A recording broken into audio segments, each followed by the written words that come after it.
Hello everyone, in this video we will discuss the poem The Lamb by William Blake. The Lamb, from his collection Songs of Innocence, is a tender and pastoral lyric that contrasts sharply with the more somber tone of Songs of Experience. It explores themes of innocence, divine creation, and Christian symbolism through the gentle and serene imagery of a lamb. Stanza 1. Little lamb, who made thee? Dost thou know who made thee? Gave thee life, and bid thee feed by the stream and o'er the mead. Gave thee clothing of delight, softest clothing woolly bright. Gave thee such a tender voice, making all the vales rejoice. Little lamb, who made thee? Dost thou know who made thee? Analysis. The poem begins with a series of rhetorical questions posed to the lamb, a symbol of innocence and purity. Blake highlights the lamb's creation as an act of grace and benevolence, with references to its life by the stream and meadows, its soft wool, and its gentle voice. These elements are not only indicative of the lamb's innocent existence, but also serve to remind the reader of the joys found in simple, natural things. The repetition of the question, "Who made thee?" sets up the transition to the revelation in the next stanza. Stanza 2. Little lamb, I'll tell thee. Little lamb, I'll tell thee.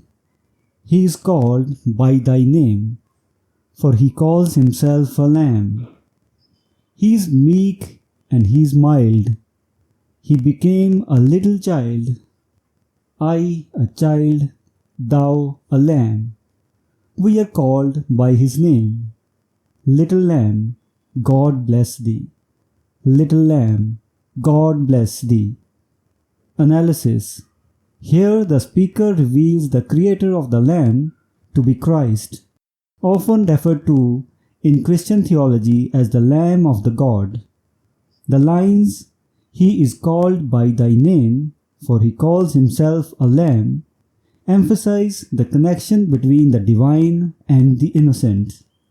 The poem draws parallels between the lamb, the child, both the speaker and the Christ as a child, and Christ himself, suggesting a shared essence of purity and goodness.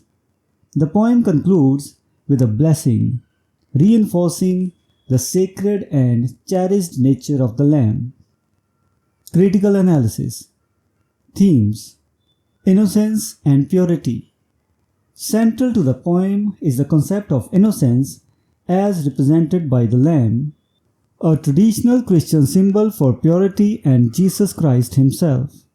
The lamb's gentle and serene depiction embodies the qualities of innocence, untainted, guileless, and existing in harmony with nature.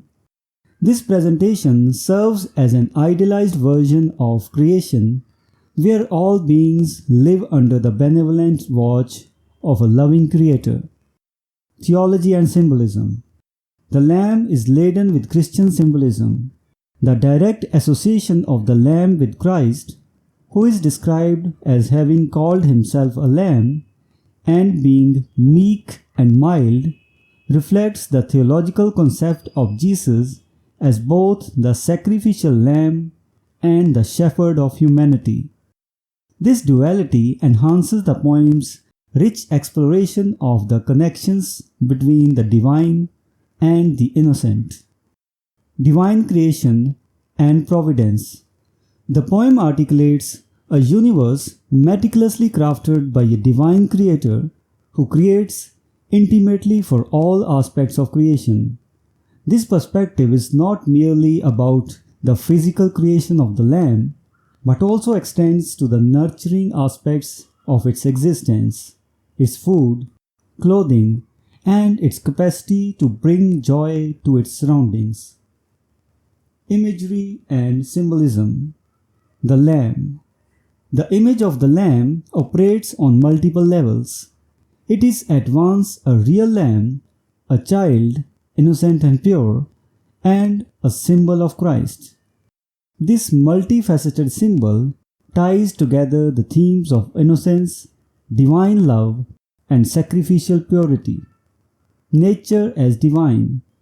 The pastoral setting of the poem, with meadows, streams, and joyful valleys, enhances the theme of divine presence in nature. It suggests that the natural world is a reflection of God's love and care, a space where divine benevolence is manifest. Voice and music. The tender voice of the Lamb not only reinforces its gentle nature but also its role in creation, contributing to the harmony and joy of the world.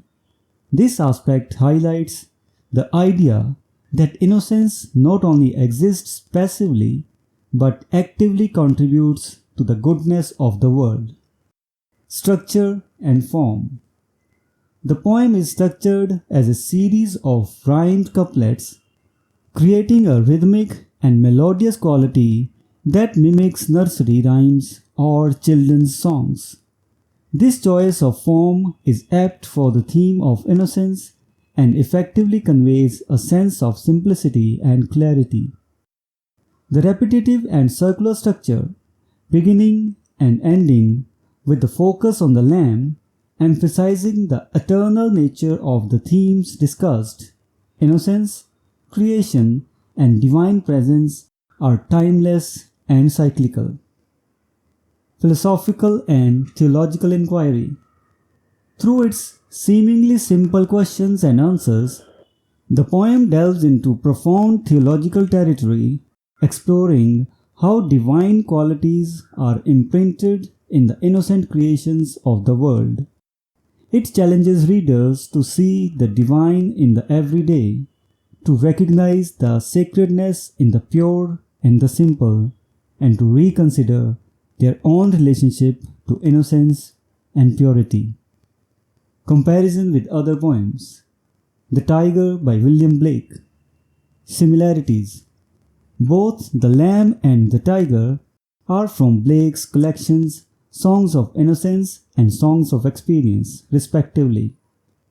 They explore the themes of creation, the nature of the creator, and the theological implications.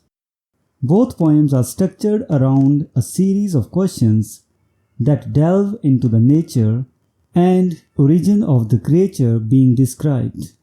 Differences. The Lamb symbolizes innocence, purity, and divine love, using gentle, soothing imagery, while the tiger represents experience, danger, and sublime terror, using vivid and fiery imagery.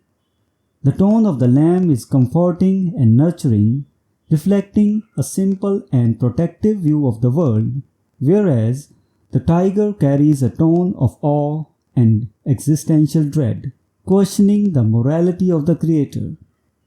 A Prayer for My Daughter by W.B. Yeats. Similarities. Both poems discuss hopes or aspects of innocence with a focus on the well-being and future of a young being. A child in Yeats's poem and a lamb in Blake's. Each poem utilizes natural imagery to convey themes of purity and protection. Differences. Yeats's poem is concerned with the societal and personal qualities he hopes his daughter will attain, largely focusing on the challenges she will face in a tumultuous world. Blake's poem, by contrast, is more focused on theological reflections and the nature of innocence as a divine attribute.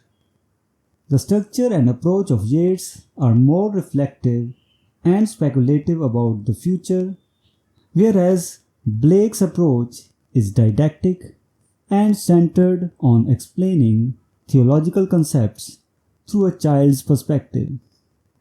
God's Grandeur by Gerard Manley Hopkins. Similarities. Both poems reflect on the presence and manifestation of God in the world, celebrating divine power and benevolence.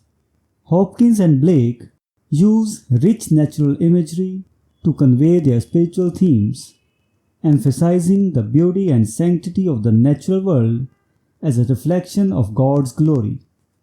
Differences: Hopkins' poem has a more complex structure, using sprung rhythm and dense imagery to convey a sense of awe and the relentless presence of God despite human failings. Blake's structure is simpler and more accessible, designed to resonate with the clarity of innocent perception. While The Lamb maintains a consistently gentle and nurturing tone, God's grandeur starts with a powerful and somewhat overwhelming portrayal of God's force before moving into a more contemplative tone about human engagement with God's world. So this was the discussion on the poem The Lamb by William Blake. We will meet in the next video and discuss some other poem. Until then, goodbye and thank you.